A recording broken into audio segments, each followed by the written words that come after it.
Welcome back to our YouTube channel. Join us for a powerful and unforgettable experience. Witness the story of Clearwater, a town besieged by strange phenomena, disoriented birds, dead fish, and intense earthquakes. Father Michael believes these are divine warnings urging repentance and spiritual renewal. Among the townspeople is Emily, seeking purpose. As the community faces droughts, wildfires, and mystical signs, they unite in faith and resilience. Emily's dream of the Tree of Life symbolizes their journey toward unity and healing. With winter's end, natural disasters subside, reflecting their spiritual renewal. Celebrate the power of faith, unity, and transformation in this inspiring and timely tale. Watch God is Sending the World warning signs and experience a story that will stay with you long after the final scene. Tune in and let the journey begin. The sun rose over the sleepy town of Clearwater, casting a golden hue over the tranquil landscape. Nestled between lush forests and gentle rivers, Clearwater had always been a place of peace and simplicity. The townspeople prided themselves on their close-knit community and traditional values. But on this particular day, something felt different. An uneasy tension hung in the air, as if the world itself was holding its breath. Father Michael, the town's beloved priest, stood at the steps of St. Anne's Church, his weathered hands clutching a worn Bible. He looked out over the town square, his heart heavy with a burden he could not quite explain. Over the past few months, he had witnessed a series of unsettling events that he could not dismiss as mere coincidences. It began with the birds. In early spring, flocks of sparrows and swallows, which usually heralded the coming warmth with their cheerful songs, started behaving erratically. They flew in chaotic patterns, crashing into windows and fluttering aimlessly, as if disoriented. Then came the fish. Fishermen reported finding rivers teeming with dead fish, their silvery bodies floating lifelessly on the surface. The town's once pristine water sources became tainted with a strange, oily sheen.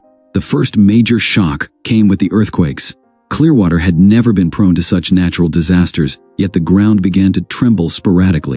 The quakes were mild at first, just enough to rattle dishes and unsettle the townspeople, but they grew in intensity, leaving cracks in roads and causing minor structural damage to buildings. Father Michael saw these occurrences as more than natural anomalies. He felt a deep spiritual resonance with the events unfolding around him, sensing they were warning signs from a higher power. He began to preach about the need for repentance and reflection, urging his congregation to return to their faith and seek divine guidance. Some listened, but many dismissed his warnings, attributing the phenomena to climate change or mere bad luck. The town's mayor, Henry Lawson, was among the skeptics. A pragmatic man with a strong belief in science and reason, he dismissed Father Michael's concerns as fear-mongering. "We've faced challenges before," he told the townspeople at a town hall meeting. "We must rely on our knowledge and resources to address these issues. There's no need to panic." Despite Mayor Lawson's reassurances, the signs continued to grow more alarming. Summer brought with it a severe drought, turning lush fields into parched wastelands. Crops withered and died, and the once bountiful harvest that sustained the town now seemed like a distant memory. The rivers that had always been Clearwater's lifeblood ran dry, their beds cracked and barren. With the drought came a series of devastating wildfires. Flames engulfed the forests surrounding Clearwater, and the air grew thick with smoke. Firefighters battled tirelessly to contain the blazes, but the fires seemed almost sentient, springing up in new locations as soon as others were extinguished. The townspeople were forced to evacuate their homes, seeking refuge in makeshift shelters. Amidst the chaos, Father Michael's faith remained unshaken. He continued to pray and hold services even as the church itself became a sanctuary for those seeking solace.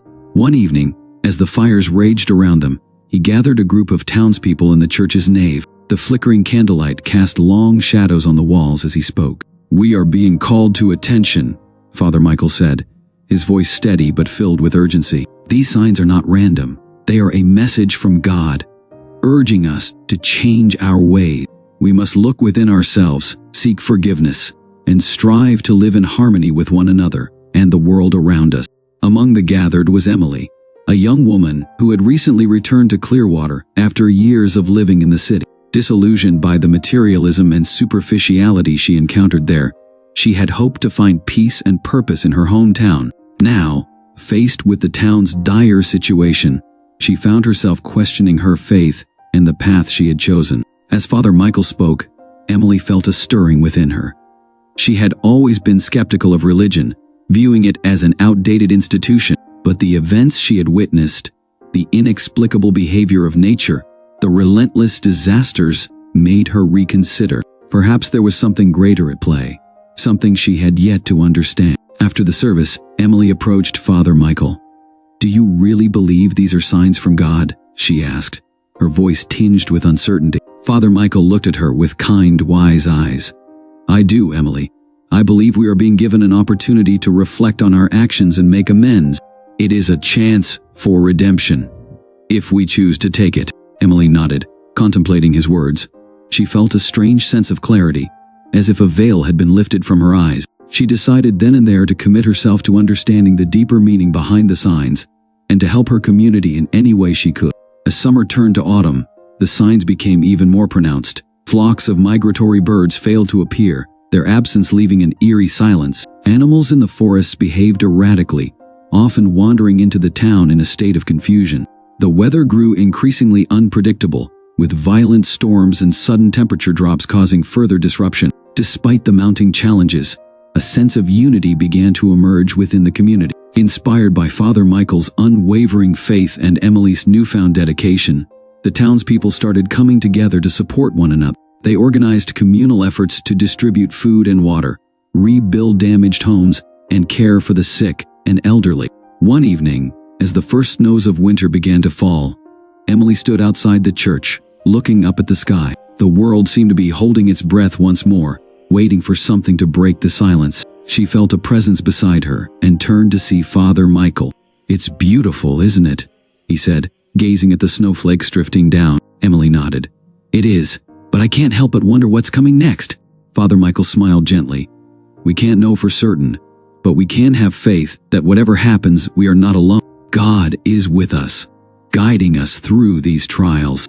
As winter deepened, the signs began to take on a more profound, almost mystical quality. Strange lights appeared in the night sky, shimmering with colors that defied description.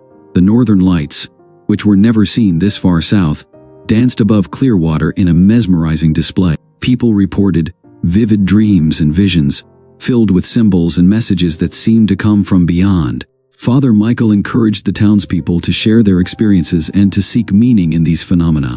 He organized nightly gatherings, where people could come together to discuss their dreams and visions, to pray, and to meditate. These gatherings became a source of comfort and inspiration, fostering a deeper sense of connection and purpose. One night, during one such gathering, Emily stood to share her dream.